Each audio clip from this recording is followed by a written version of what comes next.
Hello! I'd like to tell you about a few websites that I found recently and that I found useful in my class. And there will be a link to this presentation at the end. The first is called Looking Glass.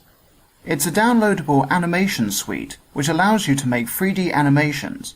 You manipulate your characters and props using program commands, which bolt together a bit like the programming sensation Scratch. This means that you have complete creative control, and you can create some really intricate animations. You can set the position of virtual cameras, and ask your virtual actors to perform however you please. The next website is called Crunchzilla. This site teaches coding in a step-by-step way.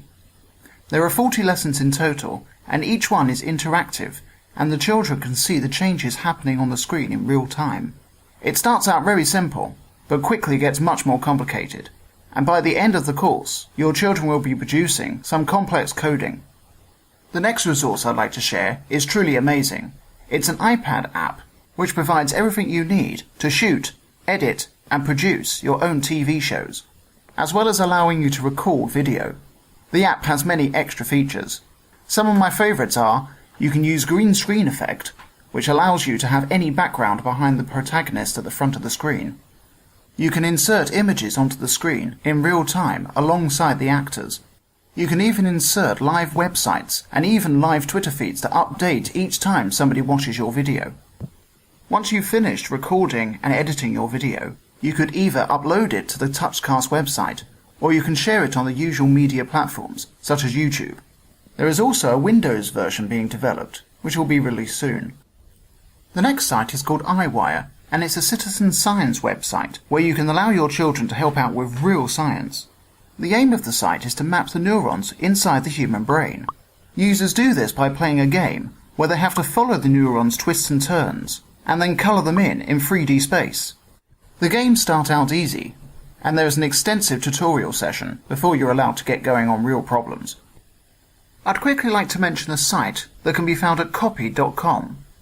There are plenty of online storage websites out there these days, but few are as generous as this particular website. The way it works is that you have a synced file on your computer.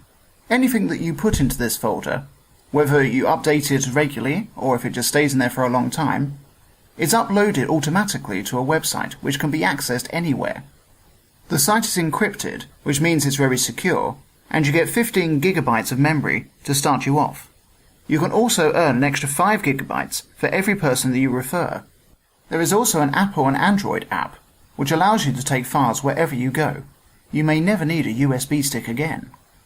Next is a fun street map mashup. Set your coordinates on the map on the right, and you're able to create mini worlds of wrapped round images of Google Street Map.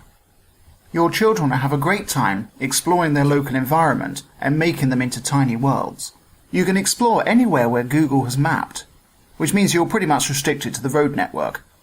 But Google has mapped all over the world, and this is a fantastic resource for exploring faraway places in your geography lessons.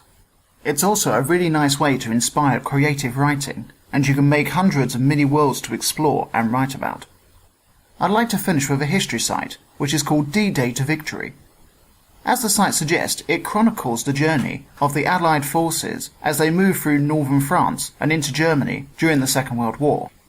The site uses a combination of 3D animated graphics along with archived testimony from veterans of the war.